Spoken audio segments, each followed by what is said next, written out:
আল্লাহ বলছেন ওয়ামা তিলকা বিয়ামিনিকা ইয়া মূসা, ও মূসা তোমার ডান হাতে ওটা কি? মূসা নবী বললেন ক্বালা হিয়া আসায়া, এটা আমার লাঠি। হয়ে গেল। আর কোনো প্রশ্ন আছে? জিজ্ঞাসা করছে তোমার বাড়ি কোথায়? নবাবপুর। হয়ে গেল। নাম কি? আব্দুল্লাহ। নাম কি? সাইফুল্লাহ। হয়ে গেল। কিন্তু আল্লাহ বললেন তোমার ডান হাতে কি? উনি লাঠি বলে কিন্তু আর চুপ করছে না, আরো বলছেন, আরো কথা বলে যাচ্ছে। কি কথা? আতা আকাউ আলাইহা ওয়া হুশু বিহা আলা গনামি ওয়ালিয়া ফিহা মাআরিবু উখরা। মুসা নবী বলছে আল্লাহ এই লাঠি দিয়ে আমি ভর করে চলি, লাঠি দিয়ে ওই পাহাড়ের গাছ থেকে পাতা পেড়ে ছাগল, দুম্বা, বকরি এগুলো সবাইকে খাওয়াই। আমার আল্লাহ বলছে ওটা তো তোমার লাঠির কাজ, তুমি বললে লাঠির আসল কাজ তুমি এখনো জানো না। তুমি যদি জানতে চাও আল্লাহ পাক বলছেন ফাআলকিহা ফাআলকাহা, লাঠিটা নিক্ষেপ করো। আল্লাহ পাক বললেন লাঠি নিক্ষেপ করো। ফাআলকাহা, লাঠি যখন নিক্ষেপ হলো, হাইয়াতুন তাসআ, একটা চলন্ত দুরন্ত বিশাল বড় সাপ হয়ে লাঠিটা তখন ছুটতে শুরু করলো। আচ্ছা এই মাইকটা যদি 5 মিনিট পরে হঠাৎ করে একটা বড় সাপ যদি এরকম হয়ে যায়, আমি এখানে থাকবো? আরে বলছেন না কেন? আর আপনাদের পিছন থেকে যদি এত বড় যেন একটা বড় বিষাক্ত সাপ ওখান থেকে আসে, আপনারা সব বসে বসে জিকির করবেন, দর্শে পড়বেন নাকি? কোথা থেকে পালিয়ে চেয়ার ফেলে চড়াকে পালাই, নিজে বাঁচলে বাপের নাম। তো আল্লাহ বলছে লাঠিটা ফেলে দাও। হাতে ছিল লাঠি, যেই ফেলেছে সাপ। মুসা নবী পিছনের দিকে দৌড়ে চলে যাচ্ছে। যেহেতু তিনি তো নবী হলেও তিনি তো মানুষের যে চরিত্র বা মানুষের যে দুর্বলতাগুলো থাকে, ভয় সব মানুষেরই থাকে, ক্ষুধা সব মানুষেরই লাগে। নবী কি ক্ষুধা লাগতো না? লাগতো। শীত নবীরও লাগতো, মুসা নবীর লেগেছে। তো এইবারে তিনি ওই সাপ দেখে দ্রুত পালিয়ে যাচ্ছে। আল্লাহ বলে খুঁজা ওরা তাকাও, আবার ধরো। মুসা নবী বলছে আশ্চর্য তো, একে লাঠিটা সাপ বলো পালাচ্ছি আর ফের বলছে ধরো। তো আল্লাহ বলেছেন ধরো, উনি কি বলবেন? না আল্লাহ আমি পারবো না, কামড়াবে, এরকম বলবে নাকি? কি বলছেন? বলতে পারবে না নবী। আল্লাহ বলছেন খুদুয়া, ওটা ধরো, ওলা তাকাব, ভয় পেও না। তো বললে কামড়ায় কামড়াক আর যা হোক, আল্লাহ বলেছে ধরি। যখন ধরলো সাপ, আবারও সাপটা লাঠিতে হয়ে গেল। জোরে বলুন সুবহানাল্লাহ। তো পাহাড়ের রাস্তা তো চড়াই উতরাই পথ, এরকম আপনাদের হুগলি জেলার মতো একদম ওই আরামবাগ যেটা ডানকুড়ি রোড ন্যাশনাল হাইওয়ে, এরকম তো মিশরের রাস্তা না, মানে পাহাড়গুলো ওরকম না। পাহাড়ে কোনো জায়গায় উঁচু, কোনো জায়গায় নিচু। ছাগল চড়ানোর জন্য তিনি ওই হাতে একটা লাঠি রেখে দিয়েছেন। পাহাড়ে উঠছে, লাঠিতে ভর দিয়ে দিয়ে উঠছেন। আবার গাছ থেকে ছাগলদের পাতা পেড়ে দুম্বাদের খাওয়াচ্ছেন। তো আল্লাহ পাক তিনি একদিন বলছেন, বললে কি ওয়ামা তিলকা বিয়ামিনিকা ইয়া মূসা, ও মূসা, ও মূসা। বললে কি? বললে তোমার ডান হাতে ওটা কি? আচ্ছা আল্লাহ জানেন না জানেন না বলুন? নিশ্চয়ই জানেন, বেশক জানেন, অবশ্যই জানেন। জেনে প্রশ্ন করছে। কেন প্রশ্ন করছে? কারণ মুসা নবী ভেবেছেন ওটা শুধু লাঠি। কি গো? মুসা নবী ভেবেছেন লাঠি, কিন্তু লাঠি যে ওটা আরেকটা কাজ হয় সেটা তখনও তিনি জানেননি। বলে যে সাপের গল্প বলে লাভ কি? গল্প কিন্তু সাপের না। এখান থেকে যে পয়েন্ট আপনাদের সামনে নিচ্ছি সেটা হলো এটা, আল্লাহ যখন নবী মুসাকে মুসা বলে ডাক দিল, তখন বলল ইয়া মুসা, হে মুসা। আদমকে কি বলেছে? ইয়া আদম। ঈসাকে কি বলেছে? ইয়া ঈসা। আর ইব্রাহিমকে কি বলেছে? ইয়া ইব্রাহিম, মানে হে ইব্রাহিম। চলো নূহ নবীর কাছে যাই। নবীদের মধ্যে আদমের পরে সবচাইতে বেশি বেঁচে ছিল নাম হযরতে নূহ আলাইহিস সালাম। বলুন সুবহানাল্লাহ। প্রায় 950 বছর। আল্লাহু আকবার। 950 বছর বাঁচলো। বেঁচে থাকার ফলে মাত্র 80টা লোক, কজন বললাম? 80 থেকে 100-র মতো মানুষ তিনি ওই 850-900 বছর বুঝিয়ে বুঝিয়ে ওয়াজ নসিহত করে দাওয়াত দিয়ে, কলেমার দাওয়াত দিয়ে মোটামুটি 80টা লোক আনলো। কিন্তু নিজের ছেলেকে তিনি আনতে পারলেন না, যেহেতু হেদায়েতের মালিক কে বাবা? আল্লাহ। কোন নবীর হাতে, কোন বক্তার হাতে, কোন ইমামের হাতে, কোন পীর সাহেবের হাতে, কোন মুফতি সাহেবের হাতে, কোন ব্যক্তির হাতে হেদায়েত নাই। আল্লাহ যাকে করবে সেই হবে। তবে আমরা হেদায়েতের জন্য দোয়া করতে পারি, তাই তো বাবা? আরে বলছেন না কেন? দোয়া করতে পারি, কিন্তু হেদায়েতের চাবিকাঠি স্বয়ং আল্লাহর হাতে। তো মুসা, নূহ নবী যখন আল্লাহ বললেন নৌকা তৈরি করো, নৌকা তৈরি হয়ে গেল, ভেসে গেল, সবাই ঘটনাটা জানেন। এবার সামনে নৌকা চলছে আর বিশ্বব্যাপী বন্যা শুরু হলো।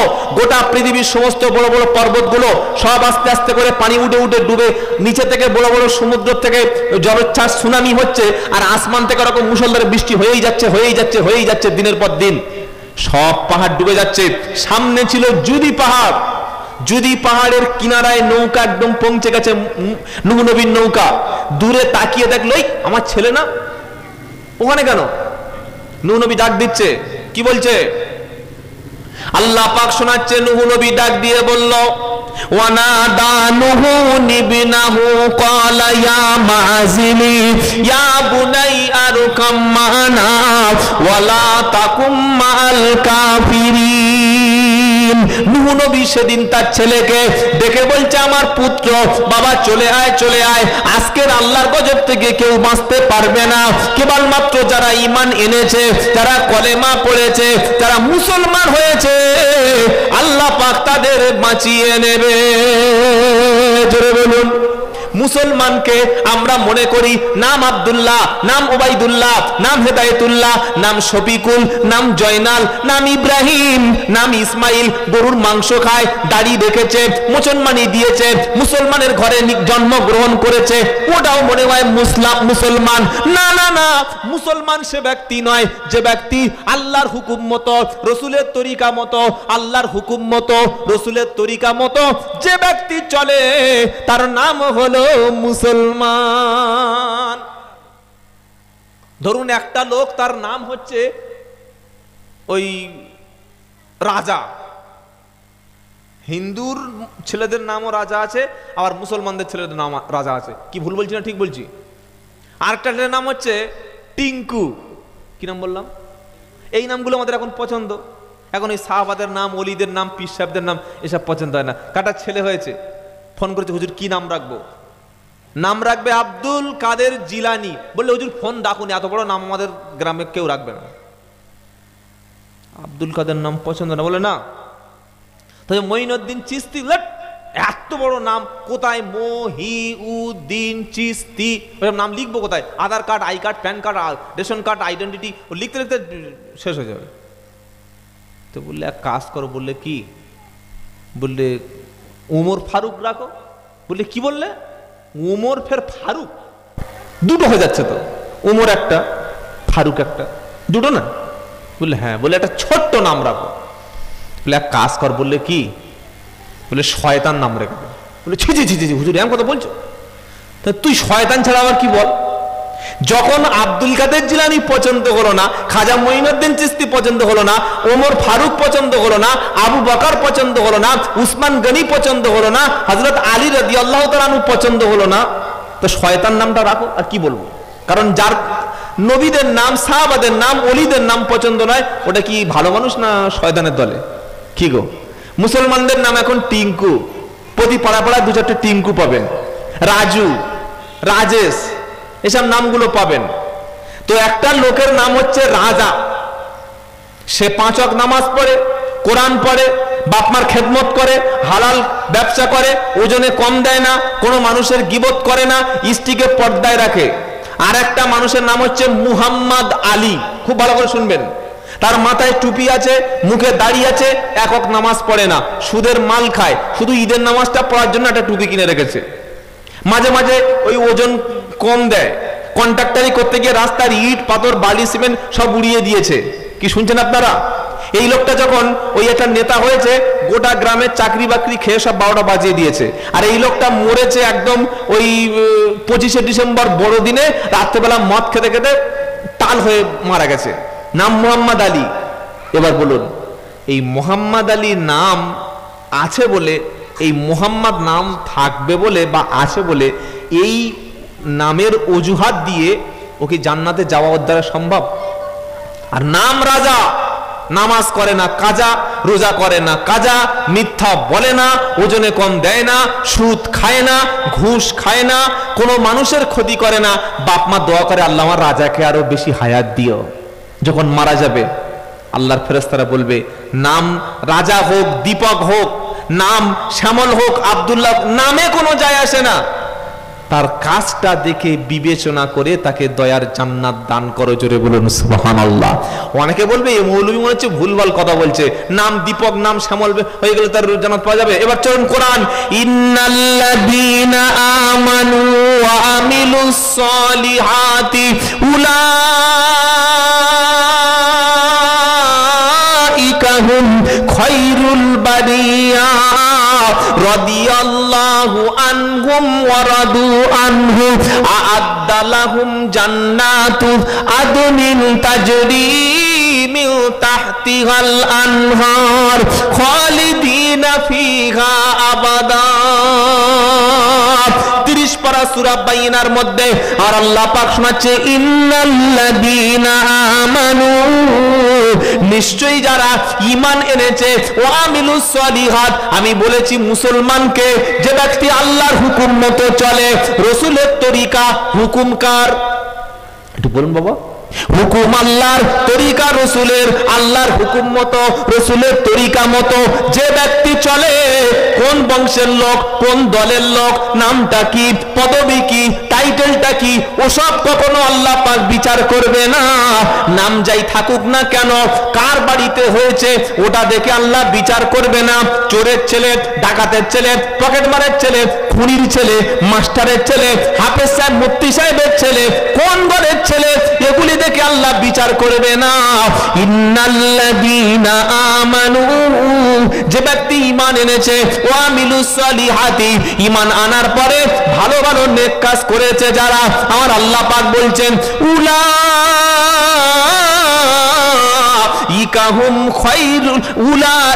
হুম খায়রুল বারিয়া, ঈমান এনেছে যারা, ভালো কাজ করেছে যারা, ওরাই হলো আল্লাহ সৃষ্টির মধ্যে সর্বোৎকৃষ্ট ব্যক্তি।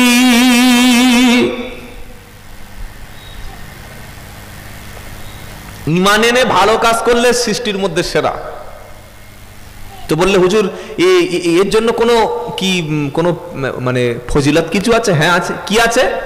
আল্লাহ বলছে, রাদিয়াল্লাহু আনহুম ওয়া রাদু আনহু, বলুন না সুবহানাল্লাহ। আমি আল্লাহ ওই ব্যক্তির উপরে রাজি আর ও আমার উপরে রাজি। আ'আদ্দা লাহুম জান্নাতু আদনিন তাজরি মিন তাহতিহাল আনহার খালিদিনা ফিহা। আমি আল্লাহ পাক ওই ঈমানওয়ালার উপরে রাজি, নাম যাই হোক না কেন, কাজ দেখে আমি বিচার করব। আমি আল্লাহ ওর উপরে রাজি আর ও আমার উপরে রাজি। আমি আল্লাহকে ক্ষমা করে দিয়ে আল্লাহর দয়ার জান্নাত তাকে দান করে দেব। জোরে বলুন সুবহানাল্লাহ। আর অপর দিকে নাম বলেছি কি, মুহাম্মদ আলী। নামটা কি সুন্দর, ভালো নাম। অনেক মুসলমান মোহাম্মদ নাম রেখে মদ খায়, নাউজুবিল্লাহ। অনেক মুসলমান মোহাম্মদ ছেলের নাম, এই মোহাম্মদ নাম রেখে সেই মুখে আবার মিথ্যা কথা বলে। মোহাম্মদ নাম রেখে সেই মুখে মানুষের গীবত করে। কি গো, আছে না নাই? নাম মোহাম্মদ আলী, কিন্তু মুহাম্মদ সাল্লামের চরিত্রের সঙ্গে এই মোহাম্মদ আলীর একটা চরিত্র মেলে না। জান্নাত আছে বলছেন না কেন? জান্নাত পাওয়া যাবে। নামের সঙ্গে নবীর নাম মিলে গেছে, কিন্তু নবী সাল্লাল্লাহু আলাইহি সাল্লামের আখলাক, চরিত্র, নবীর সুন্নাতের সঙ্গে এই মোহাম্মদ আলীর নাম মিলিয়েছে, কিন্তু নবীর চরিত্র মেলাতে পারে নাই। লাভ হবে না। আল্লাহ আমাদের সবাইকে যেন বিশ্ব নবীর আখলাক, চরিত্র, সুন্নাত, আদর্শ আমাদের মধ্যে বসানোর তৌফিক দিক। সকলে বলুন আমিন। প্রতি বছর নবী দিবস করুন, প্রতি বছর করুন, কিন্তু আমার জীবনে রসুলের একটা করে আদর্শ যদি বছরে একটা করে আমার জীবনে নতুন কিছু আমি না তৈরি করতে পারি, না বসাতে পারি, তাহলে শুনে শুনে শুনে শুনে অনেক কিছু শোনা হবে, কাজের ক্ষেত্রে আমাদের পয়েন্ট হয়ে যাবে 0.0। আর যদি আমরা একটা করে চরিত্র বাড়াতে পারি, আমরা হয়ে যাব হিরো। বলুন সুবহানাল্লাহ। আল্লাহ আমাদের জিরো রাখবে না হিরো করবে? হিরো করবে যদি ইমান এনে ভালো কাজ করতে পারি। তাহলে যেটা শোনাচ্ছিলাম সমস্ত এই যে নূহ নবীর কথা, নূহ নবী কি বলছে? ওয়ানাদা নূহু ইবনাহু ওয়া কানা ফি মাযিলি ইয়া খবর। এখন যেমন আমাদের এই ওই মানে সেকুলার মুসলমান যারা, গুড মুসলমান যারা মিলেমিশে একাকার হয়ে যাচ্ছে, কি গো বলছে ধর্ম যার যার উৎসব সবার। কুরবানির সময় কিন্তু বলে না যে ধর্ম যার যার গরুর মাংস, ও সময় বলে না। কি শুনছেন আপনারা? এখন ধর্ম যার যার উৎসব সবার। আবু জেহেল যখন বলল তুমি কিছুদিন এসে আমাদের দেবীগুলোকে লাত মানত উজ্জাগুলিকে মাথা নিচু করে প্রণাম করো, আবার আমরা মাঝে মাঝে গিয়ে নাই আল্লাহর সামনে একবার কাবা শরীফের সামনে মাথা নিচু করব আল্লাহর সামনে। আর আল্লাহ পাক বলছে হাবিব ওদের প্রস্তাবে তুমি সাড়া দেবে না, আমি আল্লাহ তোমাকে সাফ শুনিয়ে দিয়েছি। ইয়া আইয়ুহাল কাফিরুন, ও কাফের সম্প্রদায়, ও অবিশ্বাসী সম্প্রদায়, লা আবুদু মা তা'বুদুন ওয়ালা আনতুম আবিদুনা মা আবুদ ওয়ালা আনা আবিদুম মা আবাদতুম ওয়ালা আনতুম আবিদুনা মা আবুদ। তোমরা যার ইবাদত করো আমি তার ইবাদত করি না, তোমরা যাকে মাবুদ বলে মানো আমি তাকে মাবুদ বলে মানি না, আবার তোমরা আমি যার মাবুদ বলি তোমরা তাহার বলো না। এটা বলার পরে আর আল্লাহ পাক বলছে লাকুম দীনুকুম ওয়ালিয়া দিন, তোমাদের দিন, তোমাদের জীবন ব্যবস্থা, তোমাদের কৃষ্টি কালচার, তোমাদের ধর্ম তোমরাই করো, তোমাদের আছে আর আমারটা আমার কাছে আছে। আল্লাহর নবী বললেন তোমাদের দিন তোমার কাছে, আমাদের দিন আমার কাছে। আল্লাহ পাক এমন অনুমতি দেয়নি যে 50-50 তুমি ধর্ম পালন করবে।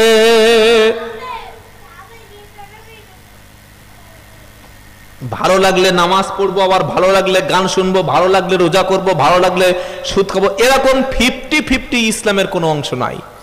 ইয়া আইয়ুহাল্লাযীনা আমানু দুখুলু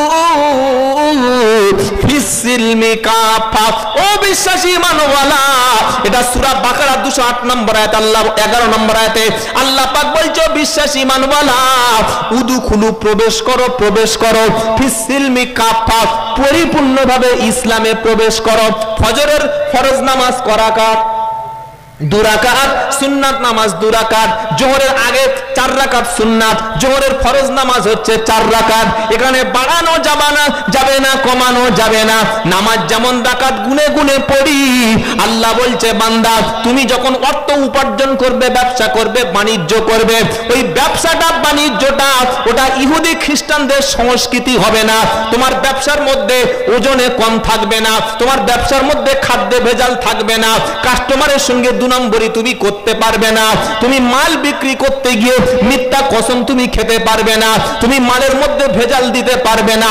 যে আল্লাহর কথা মতো তুমি নামাজ পড়বে, ওই আল্লাহর কথা মতো ব্যবসা করতে হবে, তবে তুমি মুসলমান।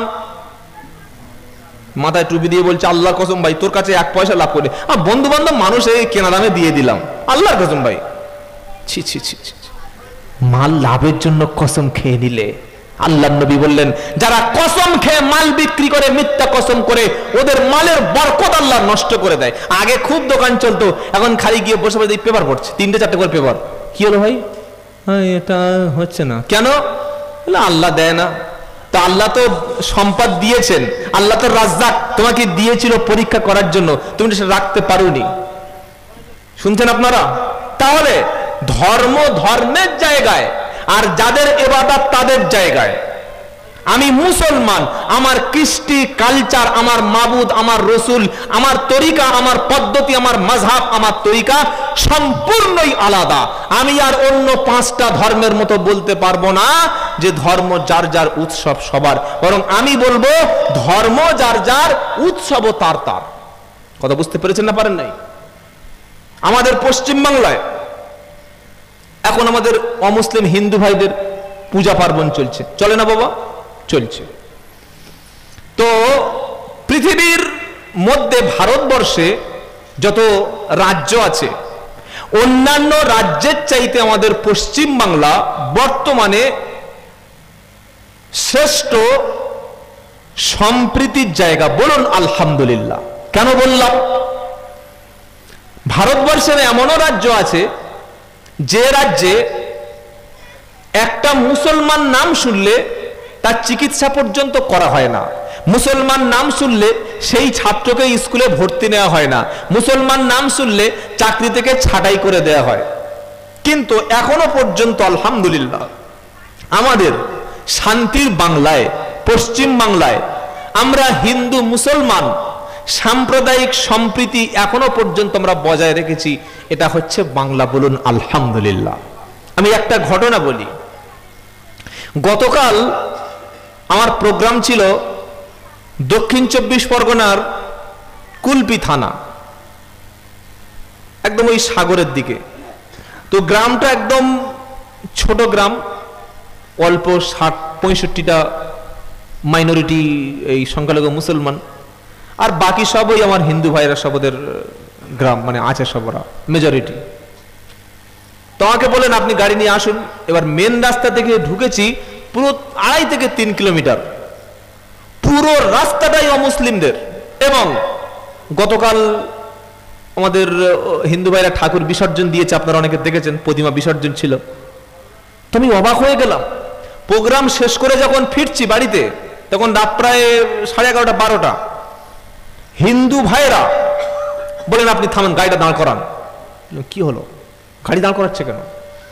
তারপরে দেখলাম যে তারা এমন একটা মানে পজিশনে আছে, তাদের প্রতিমাকে, তাদের দেবীকে তারা বিসর্জন দিতে যাবে, কিন্তু যখন দেখতে পেয়েছে একজন সংখ্যালঘু মুসলমানের গাড়ি, একজন মাওলানা সাহেবের গাড়ি, একজন হুজুর সাহেবের গাড়ি, তারা ওই প্রতিমা বিসর্জনকে থামিয়ে আমাদের গাড়িটা সম্মানের সঙ্গে, মর্যাদার সঙ্গে সেফ ভাবে আমাদের উপযুক্ত জায়গায় পৌঁছে দিয়েছে। বলুন আলহামদুলিল্লাহ।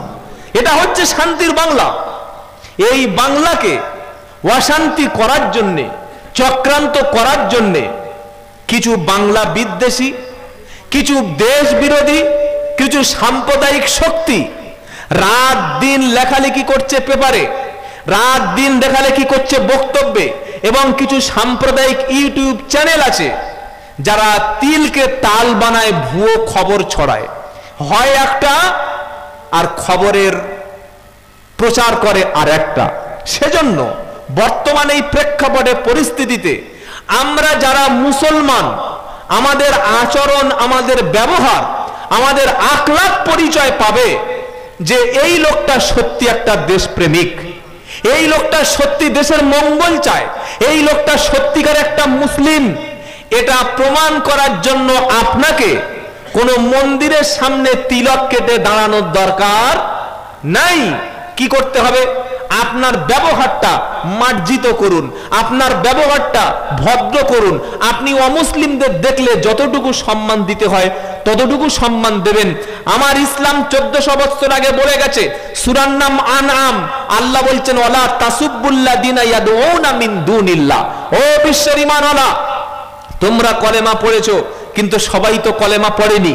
কেউ সরস্বতীর পূজা করবে, কেউ দুর্গার পূজা করবে, কেউ যীশু খ্রিস্ট, ঈসা আলাইহিস সালামকে যীশু খ্রিস্ট বলবে, আবার কেউ অগ্নি পূজা করবে।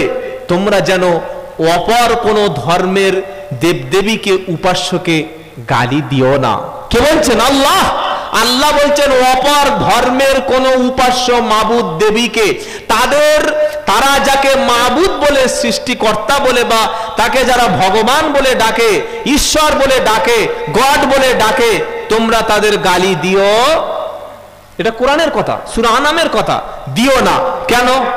তুমি যদি একটা দেবীকে, একটা দুর্গাকে, একটা কোনো মূর্তিকে গালাগালি করো, অসভ্য ভাষায় কথা বলো, তারা কিন্তু গালটা তোমার দেবে না। তারা যখন গালি দেবে, কাকে গাল দেবে?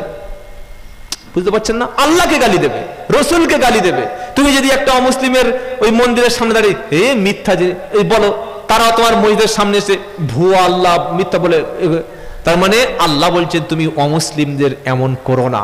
তোমার চরিত্র, তোমার আখলাক যদি নবীওয়ালা হয়ে যায়, তোমার মধ্যে রসুলের সুন্নাত যদি চলে আসে, তুমি যদি সঠিকভাবে দ্বীন ইসলাম মানতে শুরু করো, তোমার আখলাক, তোমার চেহারা, তোমার চরিত্র দেখে হু হু করে মানুষ একদম বন্যার জলের মতো তারা ইসলাম কবুল করবে। জোরে বলুন সুবহানাল্লাহ। বলছে কবুল করেছে, হ্যাঁ, ইউরোপে, আমেরিকায়, ফ্রান্সে, Canada, German, Australia, China, Russia, পৃথিবীর কোন দেশে যাবেন, কোন দেশে আপনি যাবেন, ওই সব দেশে এরকম মিলাদ মাহফিল হয় না, ওই সব দেশে এরকম জলসা হয় না, কিন্তু সেই সব দেশে মসজিদগুলিতে থাকে ইসলামিক লাইব্রেরিতে ভরা। প্রত্যেকটা মুসলমান পড়াশোনা করে। আমাদের বাঙালি মুসলমানদের বাড়িতে যত হাঁড়ি আছে তত বই নাই। কতটা খারাপ ভাববেন না। আমাদের বাঙালি মুসলমানদের বাড়িতে 20 কেজি চালের বিরিয়ানির হাঁড়ি, 15 কেজি চালের বিরিয়ানির হাঁড়ি, 10 কেজি চালের বিরিয়ানির হাঁড়ি, 5 কেজি চালের বিরিয়ানির হাঁড়ি, সব সাইজের মাল পেয়ে যাবেন। কি শুনছেন? যদি বলি একটা কোরআন শরীফের তাফসির পাওয়া যাবে না, আবু বকর সিদ্দিকের জীবনী পাওয়া যাবে না, ওমর ফারুকের জীবনী পাওয়া যাবে না, আর রাহিকুল মাকতুম নবীর একটা শ্রেষ্ঠ জীবনী পাওয়া যাবে না, কোরআনের কোনো অনুবাদ একটু দেখি সূরা ইয়াসিনের মানেটা কি পাওয়া যাবে না। কি আছে? বড় বড় হাঁড়ি, বড় বড় গ্লাস, বড় বড় ডিনার সেট, বড় বড় খাবার, জামা কাপড় সাজিয়ে রেখেছি। কিন্তু নন মুসলিম কান্ট্রিগুলিতে, ইউরোপ আমেরিকার কান্ট্রিগুলিতে তাদের সেলফের মধ্যে মসজিদ তৈরি করে আগে তৈরি করে উন্নত মানের একটা লাইব্রেরি। সেই লাইব্রেরির মধ্যে কোরআনের সমস্ত ইংলিশ থেকে অনুবাদ, সেই দেশের অনুবাদ, হাদিসের অনুবাদ, রসুলের জীবনীর অনুবাদ। সাদা চামড়ার খ্রিস্টান মসজিদগুলিতে আসে, একটা কোরআন তারা কেনে, বাজার থেকে কিনে, সূরা ফাতিহা থেকে নাস, 540টা রুকু, 114টা সূরা, 30টি পারা, একবার নয়, বারবার নয়, হাজার হাজার বার তাদের মাতৃভাষায় পড়ে। দেখি এখানে কি বলেছে। তারা পড়তে শুরু করেছে। কোরআন বলছে কি? লা ইকরাহা ফিদ্দীন ক্বাদ তাবায়্যানার রুশদু মিনাল গায়য়ি ফামান ইয়াকফুর বিত্তাগুতি ওয়া ইউমিন বিল্লাহি ফাকাদ ইসতামসাকা বিল উরওয়াতিল উসকা লা ইনফিসামা লাহা। এটা 3 নম্বর পারা, 1ম নম্বর পৃষ্ঠা, শেষের থেকে একদম 3 নম্বর লাইনে 256 নম্বর আয়াতে, আয়াতুল কুরসির পরের আয়াতটা আল্লাহ বলছে লা ইকরাহা ফিদ্দীন, দ্বীনের মধ্যে কোনো জবরদস্তি নাই, ধর্মের ব্যাপারে কোনো জবরদস্তি নাই। তারা বলল, আরে ইসলাম তো স্বাধীনতা দিয়েছে। কি স্বাধীনতা? ইসলাম সেই ধর্ম, কোরআনের সূরা বাকারার 256 নম্বর আয়াতে আল্লাহ বলছে ধর্মের ব্যাপারে প্রেসার ক্রিয়েট নাই, জবরদস্তি নাই, বাড়াবাড়ি নাই। শুনছেন আপনারা? তার মানে কাউকে প্রেসার ক্রিয়েট করে, লোভ দেখিয়ে, ভয় দেখিয়ে, তরবারি দেখিয়ে, অর্থের টোপ দিয়ে কিংবা নারীর লোভ দেখিয়ে কাউকে তুমি ইসলামে আনতে পারবে না। তাহলে ওই ছেলেটা বলল যে আমরা এতদিন শুনে এসেছিলাম ইসলাম নাকি তরবারি আর ওই কোরআন নিয়ে মুহাম্মদ সব সময় থাকতেন, এক হাতে তরবারি এক হাতে কোরআন। এই মুসলমান হ, লা ইলাহা ইল্লাল্লাহ বল, যে বলতো না খাচ করে গলা কেটে নিত। সে বলল কই আল্লাহ তো কোরআনে কথা বলেনি। সে পড়ছে। এবার যখন বলল লা ইকরাহা ফিদ্দীন, দ্বীনের ব্যাপারে জবরদস্তি নাই, বাড়াবাড়ি নাই, প্রেসার ক্রিয়েট নাই, জোর করে কাউকে ধর্ম গ্রহণ করতে বাধ্য করা যাবে না। সে বলল আচ্ছা এই যে আয়াতটা আল্লাহ কোরআনে বলেছে, এই আয়াতটা তো ওই 2024-এ নাজিল হয়নি, এটা তো নবীর জীবনী নাজিল হয়েছে। আর এই সূরাটা হচ্ছে মাদানী সূরা, সূরা বাকারা, মানে মদিনা শরীফে নবী যাওয়ার পরে এই সূরাটি এসেছে। তো সেই সময় কি ঘটনা ঘটেছিল একটু জেনে নি। ওই অমুসলিম খ্রিস্টান সাদা চামড়া সে বলছে একটু জেনে নি। ওটা জানার জন্য হাদিস খুঁজছে, খুঁজে পেয়ে গেল। আল্লাহর নবী সাল্লাল্লাহু আলাইহি ওয়াসাল্লাম তখন মদিনায় যাননি। মদিনার যে মায়েদের বাচ্চা হতো না, এটা হচ্ছে শানে নুজুল, প্রেক্ষাপট শুনে রাখেন। যে মদিনার যে মায়েদের বাচ্চা হতো না, তারা মান্যত করত, মানসিক করত যে আমাদের বাচ্চা হলে আমরা ইহুদিদের বাড়িতে বাচ্চা রেখে দেব। কি শুনছেন? আমরা অনেকে কি করি যে আল্লাহ আমার একটা ছেলে দিলে, এই ছেলেটাকে হাফেজ করব, আলেম করব, আমাদের যা পরিবেশ এই পরিবেশে রাখবো না, একে ফুরফা শরীফের মাদ্রাসা দেবো বা কোনো একটা ওই দারুল উলুম দেওবান মাদ্রাসা বলুন, বসিরহাটে আমিনিয়া আর বড় বড় মাদ্রাসা আছে, বিভিন্ন আমাদের পাঁশকুড়া রয়েছে, হাজার হাজার মাদ্রাসা আছে, মাদ্রাসা দিয়ে দেবো। কি আমরা বলি না? বলি না? তো মদিনার ইহুদি নারী, মদিনার নারীরা, মুশরিকরা, তারা বলল যে যখন আমার বাচ্চা হবে, বাচ্চাটাকে আমি ওই বাচ্চা হলেই ইহুদির বাড়ি রেখে দেবো। তারা মান্নত করলো। আল্লাহ বাচ্চা দিলে, বাচ্চাটাকে নিয়ে ইহুদিদের বাড়িতে রেখে দিত, এটাকে তোমার বাড়িতে রাখো।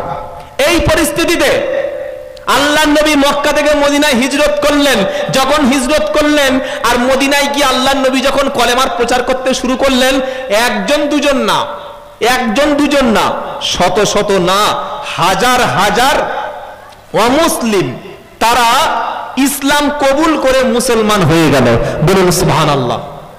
আর তার মধ্যে ওই মহিলারা ছিল, কোন মহিলারা? যে মহিলারা তাদের পেটের বাচ্চাটাকে মান্যত করেছিল যে বাচ্চাটা যদি মানে বাচ্চা হয়, আমি তো বাঁচা বা বন্ধা, বাচ্চা নেই, বাচ্চা যখন হবে আমার বাচ্চা ইহুদির বাড়িতে রেখে দেবো। ওই মহিলাগুলো মুসলমান হয়ে গেল, কিন্তু বাচ্চা তো আর কাছে নাই, বাচ্চা তখন কোথায়? ইহুদির বাড়িতে। আর তারা ভেবে রেখেছে যে ইহুদির বাড়িতে বাচ্চা আছে। এইবার ইহুদিরা মদিনায় বসে আল্লাহ রসুলের বিরুদ্ধে ষড়যন্ত্র শুরু করলো। আল্লাহ রসুলকে নির্দেশ দিলেন, রসুল মদিনার সীমান্ত থেকে ইহুদিদের বার করে দাও, বহিষ্কার করে দাও। এটা কোরআনে সূরা আনফালের মধ্যে আছে। তো আল্লাহর নবী সাল্লাল্লাহু আলাইহি সাল্লাম যখন ইহুদিদের বার করে দিচ্ছেন যে তোমাদের মদিনায় আর থাকতে দেওয়া হবে না, কেন? তোমরা মদিনায় বসে মদিনা রাষ্ট্রের সমস্ত রকম রাষ্ট্রীয় সুযোগ সুবিধা ভোগ করবে, আবার রাষ্ট্রের বিরুদ্ধে ষড়যন্ত্র করবে, তখন আর তোমাকে দেশে থাকা যাবে না, দেশান্তরিত করে দেওয়া, এটা আল্লাহর নির্দেশ, তাই তোমরা বার হয়ে যাও। এবার যারা চলে যাবে তাদের বাড়ি তখন ওই ইহুদি বাচ্চাগুলো আছে না নাই? আমার কথা বুঝতে পারছেন বাবা? ইহুদি বাচ্চাগুলো তখন রয়ে গেছে। আর মুসলমান মহিলারা যারা মা মুসলমান হয়েছে আর পেটের বাচ্চাটা ইহুদির বাড়িতে রয়েছে, এবার যখন তারা মদিনা ছেড়ে চলে যাচ্ছে, তাহলে এই বাচ্চাটা তো নিয়ে যাবে, খাইয়েছে, বড় করেছে, আর সে তো ইহুদি করেই নেবে। তখন এই মাগুলো, তার স্বামী বললো আমাদের বাচ্চাকে ফেরত দাও। বললে কেন? বললো তোমরা যেহেতু ইহুদি আর তোমাদের বাড়িতে মানুষ হয়েছে, তাই বাচ্চাটা ইহুদি কালচারে বড় হয়েছে, তোমরা নিয়ে চলে গেলে তো বাচ্চা ইহুদি থেকে যাবে, আর আমরা মুসলমান হয়েছি, আমরা ওকে মুসলমান বানাবো। এবার বাচ্চা কিন্তু আর তখন বাচ্চা নেই, সব বড় বড় হয়ে গেছে। আচ্ছা, আমার কথাটা যেটা বলছি বুঝতে পারছেন? বুঝতে পারছেন না? পারেন না? মা মুসলমান, বাপ মুসলমান, বাচ্চাগুলো ইহুদিদের বাড়িতে দিয়েছিল, তাই সে ইহুদি হয়ে গেছে। বললো আমাদের বাচ্চাগুলো ফেরত দাও। তখন ইহুদিরা বলল দেখো, বাচ্চা তো আর ছোট নাবালক নাই যে তুমি বললে কোলে দুধ খাবে চলে যাবে, এখন সব বড় বড় সাবালক, জ্ঞান বুদ্ধি হয়েছে, পড়াশোনা কেউ টুকটাক শিখছে। তো ওই বাচ্চাগুলোকে তোমরা গিয়ে যদি তোমাদের কাছে যেতে চাইছো দাক, আর না যেতে চাই থাক। তখন মুসলমানরা কি করলো, ওই বাচ্চাগুলিকে প্রেসার ক্রিয়েট করছে, বলছে তুমি আমার বাচ্চা ছিলে, মান্যত করেছিলাম, তুমি হয়েছো, তাই ইহুদির বাড়িতে রেখেছি, এখন চলো তোমাকে ইসলাম কবুল করতে আমি বাপ নির্দেশ দিচ্ছি, মা নির্দেশ দিচ্ছি, চলো। আল্লাহ রসুলের কাছে বললেন, হে আল্লাহ রসুল, এখন আমরা কি করব? আমরা আমাদের বাচ্চাদের কি জোর করে মুসলমান বানাবো প্রেসার ক্রিয়েট করে?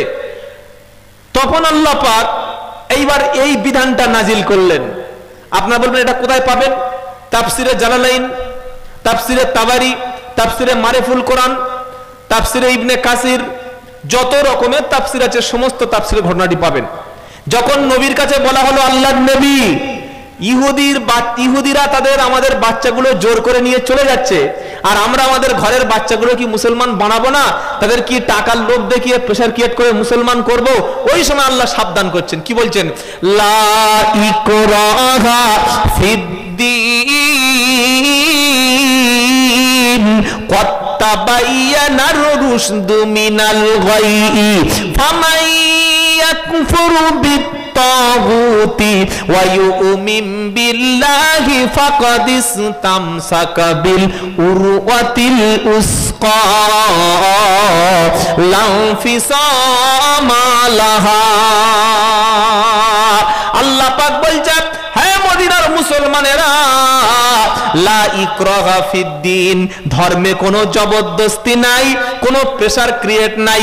যে বাচ্চারা ইহুদির বাড়িতে মানুষ হয়েছে, ইহুদিদের কালচারে বড় হয়েছে, তুমি তাদেরকে জোর করে মুসলমান বানাইও না, তাদের প্রেসার ক্রিয়েট করে কলেমা পড়াতে পারো না।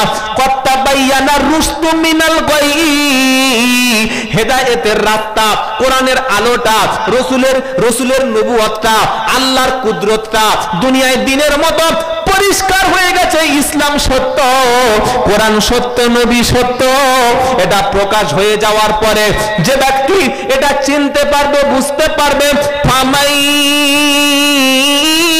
ইয়াকুফুরু বিত-তাগুতি ওয়া ইউমিন বিল্লাহ, তুমি দায়িত্বটা পৌঁছে দাও, খালি ওদেরকে একবার বলো, ওরা যদি রসুলকে সত্য চিনতে পারে, আল্লাহকে সত্য চিনে, কোরআনকে সত্য যদি চিনে নিয়ে ওই সমস্ত বাতিল মাবুদকে যদি অস্বীকার করে আর আল্লাহকে যদি ধরে নেয়, তারা এমন ভাবে ধরবে এ ধরাটা কখনো বিফল হবে না। এরকম ভাবে যদি তারা সত্যটা মেনে নেয়, আমি আল্লাহ বলছি ওরা মজবুত ভাবে দ্বীন ইসলাম ধরল। যদি তারা ফিরে আসে তো ভালো, আর যদি তারা জেনে বুঝে আগুনের দিকে পা বাড়ায়, নবী তুমি তাদের জোর করে মুসলমান বানাতে পারো না।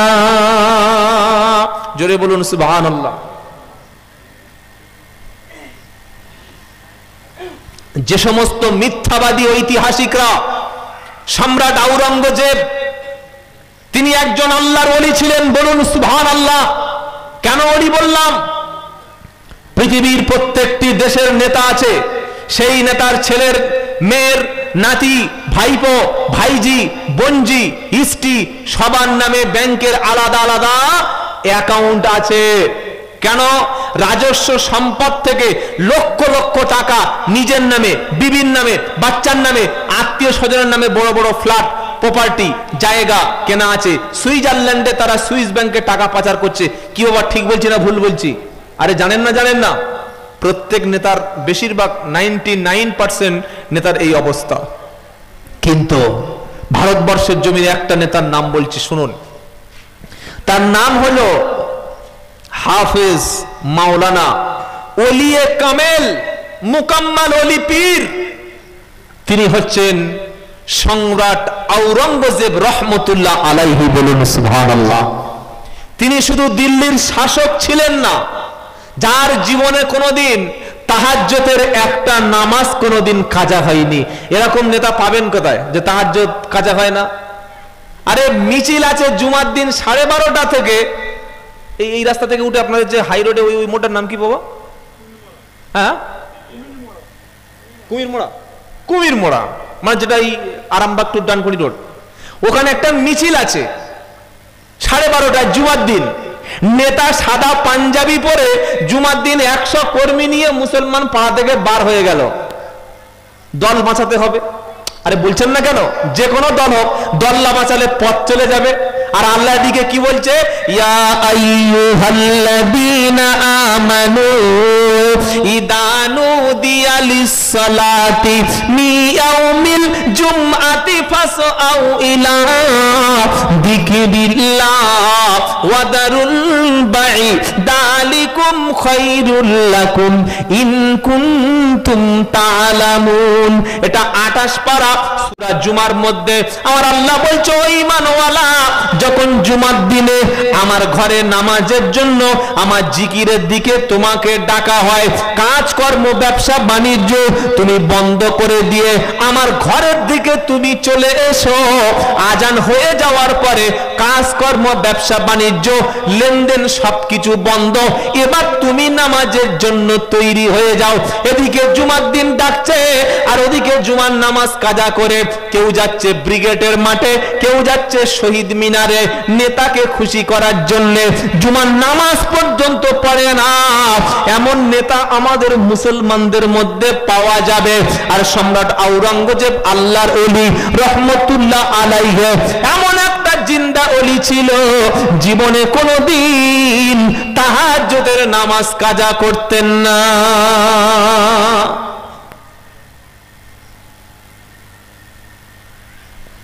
আমরা বক্তারা নামাজের কথা বলি, তারপরে পরে আমাদের মাঝে মাঝে নামাজও মিস্টেক হয়ে যায়।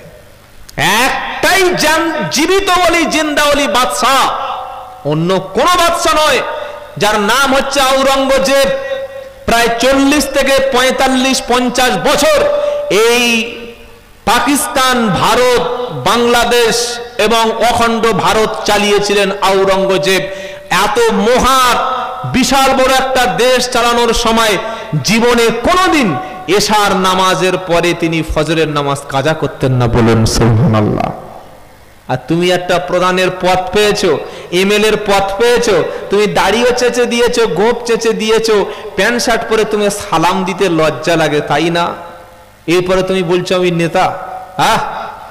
সম্রাট আওরঙ্গজেব রাষ্ট্রীয় কোষ থেকে আমাদের প্রত্যেকটি এমএলএ, প্রত্যেকটি এমপি, প্রত্যেকটি মুখ্যমন্ত্রী, প্রত্যেকটি প্রধানদেরকে সরকারি কোষাগার থেকে ভাতা দেওয়া হয়। কি বাবা ঠিক বলছি না ভুল বলছি? আরে বলছেন না কেন? মুখ্যমন্ত্রী একটা বেতন পায় ভারী অঙ্কের। যত আমাদের 294টা যে পশ্চিমবাংলায় সিট রয়েছে, ও সিপিএম বলেন, তৃণমূল, কংগ্রেস, আইএসএফ, বিজেপি যত এমএলএ আছে, প্রত্যেক এমএলএ কিন্তু একটা মাসে ভাতা পায়। পায় না? পায় না? পায়। সম্রাট আওরঙ্গজেব তিনি রাষ্ট্রপ্রধান, তিনি দেশের একদম মালিক, দেশ চালাচ্ছেন। তিনি বললেন, আমি আমার দেশের রাজকোষ থেকে একটা পয়সা আমি নেব না। সুবহানাল্লাহ বলতে একবার মন চাইলো না? বলুন না সুবহানাল্লাহ। একটা নেতা বলুক যে হ্যাঁ, আমি দেশের সম্পত্তি নেব না, দেশের দেওয়া রাষ্ট্রীয় গাড়ি আমি চড়বো না। পাবেন না খুঁজে। সম্রাট আওরঙ্গজেব কি করলেন? সংসার চালানোর জন্য তিনি সারা রাত তাহাজ্জুদের নামাজ পড়ার পরে যখন সময়টুকু পেতেন, বসে বসে নিজে হাতে তিনি কুরআনুল কারীম লিখতেন। আর নিজে হাতে কোরআনটাকে বাজারে বিক্রি করে ওর দ্বারায় যে মালগুলো আসতো, ওর দ্বারায় যে অর্থগুলো আসতো, তাই দিয়ে সম্রাট আওরঙ্গজেব নিজের জীবিকা, নিজের বিবি বাচ্চার পেট চালাতেন। জোরে বলুন সুবহানাল্লাহ।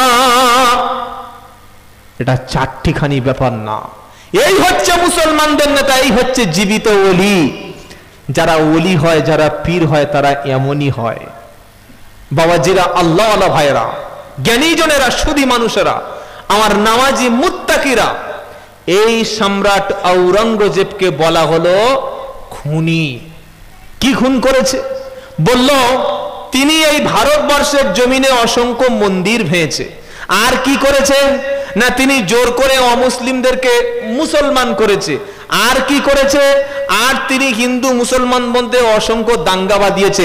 বলুন, আপনার স্কুলে এই ইতিহাস যখন একটা অমুসলিম ছেলে পড়বে, তখন মুসলমান ছেলেদের সঙ্গে কথা বলতে, তাকে তাদের সঙ্গে ঘুরতে, তাদের বাড়িতে যেতে, তাদের দোকানতে মাল খেতে, তাদের বাজারে গিয়ে একটা অমুসলিম ছেলে এই ইতিহাসটা যখন পড়বে যে সম্রাট আওরঙ্গজেব 50 বছর ধরে খালি মন্দিরগুলো ভেঙেছে, খালি ওই অমুসলিমদের কচুকাটা করেছে, এক হাতে কোরআন নিয়ে বার হয়ে পড়তেন আর এক হাতে তরবারি, হয় মুসলমান হ নয় খ্যাচ করে কেটে দেব, এটা যে মুসলমানরা করে, এই ইতিহাসটা পড়লে অমুসলিম ছেলে আর মুসলমান ছেলের সঙ্গে বন্ধুত্ব রাখবে? আরে বলছেন না কেন? সমস্যাটা আজকের এটাই হচ্ছে। সেই ইতিহাসগুলো আজকের আমাদের কাছে বিকৃত ইতিহাস করা হয়েছে। সবচাইতে শ্রেষ্ঠ ওলি, শ্রেষ্ঠ প্রশাসক, শ্রেষ্ঠ শাসককে বানানো হয়েছে ভিলেন। তিনি খুনি ছিলেন, তিনি ওই হিন্দু বিদ্বেষী ছিলেন, মন্দির ধ্বংসকারী ছিলেন। কে? সম্রাট আওরঙ্গজেব। আর যে কাফের ছিল, ওই কাফের আকবরকে বলা হচ্ছে গ্রেট দা আকবর। জানেন আপনারা? ইতিহাস পড়েন নাই? পড়েন নাই? পড়াশোনা করেন নাই? আকবর দা গ্রেট। একটা যে কোনো ইতিহাসের ছাত্রকে মাধ্যমিক পাস করেছে, ওকে জিজ্ঞাসা করুন যে ভারতবর্ষের মুঘলদের মধ্যে সবচাইতে ভালো মুসলিম শাসককে, ও বলবে আকবর।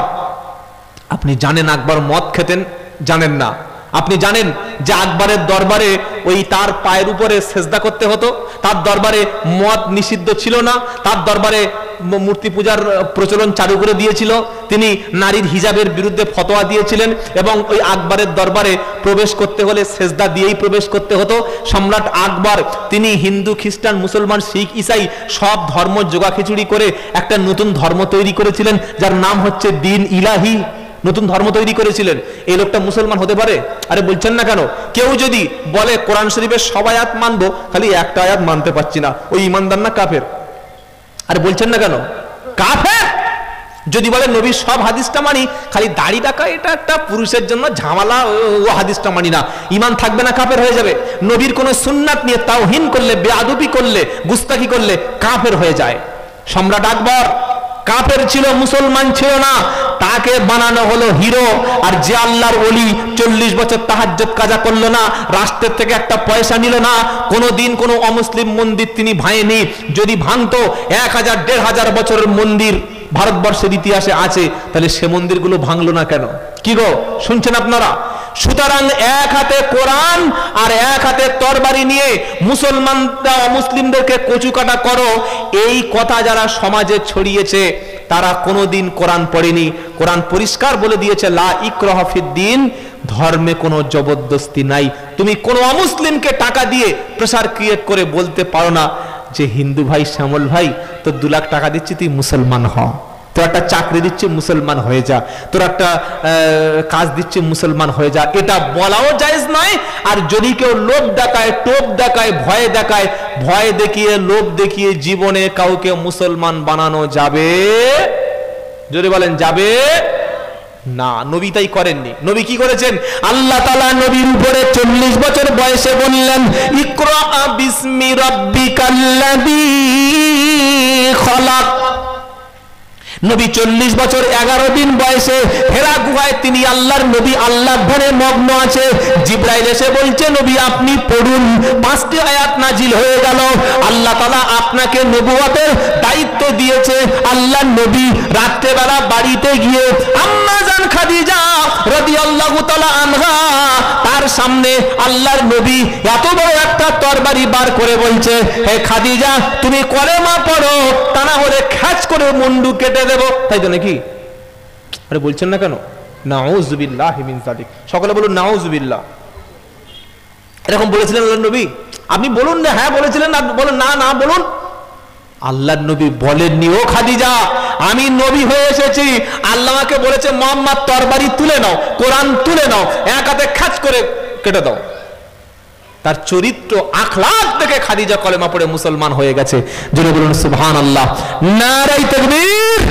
আল্লাহ পাক নবী আদমকে ডেকেছেন ইয়া আদম বলে, আবার নবী ঈসাকে ইয়া ঈসা, ও ঈসা, হে ঈসা এই শব্দ বলে ডেকেছে। শুনছেন? চলুন নবী ইব্রাহিম আলাইহিস সালামের কাছে যাই। পারা নাম্বার 23, সূরার নাম সাফফাত, আয়াত নম্বর 100, পৃষ্ঠা নম্বর 8। কি বলছেন আল্লাহ ইব্রাহিম নবীকে? ইয়া ইব্রাহিম ওয়া নাদাইনাহু আইয়া ইব্রাহিম কদ সাদাকতার রুয়া ইন্নাকা যালিকা নাজজিল মুহসিনিন। যখন ইব্রাহিম আলাইহিস সালাম আল্লাহর নির্দেশে আল্লাহ স্বপ্ন দেখালেন তোমার সন্তানকে তুমি জবাই করো, কয়েকদিন পরে নবী ইব্রাহিম ইসমাইল নিজের বেটার গলায় আল্লাহর সন্তুষ্টির জন্য যখন তিনি ছুরি চালাচ্ছিলেন, জবাই যখন করছিলেন, আল্লাহ পাক ডাক দিলেন, ডেকে বলছে ইয়া ইব্রাহিম কদ সাদাকতার রুয়া ইন্নাকা যালিকা নাজজিল মুহসিনিন। ও ইব্রাহিম তুমি স্বপ্নে যেটা দেখেছো সেটা বাস্তবে তুমি রূপ দিয়ে দিলে।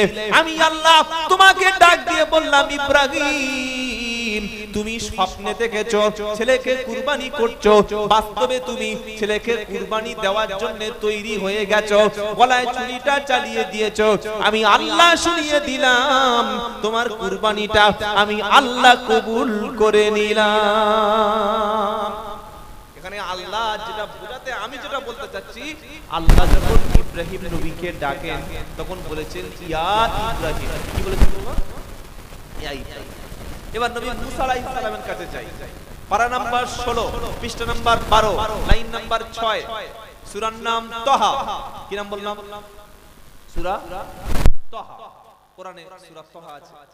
তো মুসা আলাইহিস সালাম তিনি ওই একটু রাগী ছিলেন, নবীদের মধ্যে একটু রাগটা বেশি ছিল। তিনি ছাগল চড়াতেন, বকরি চড়াতেন।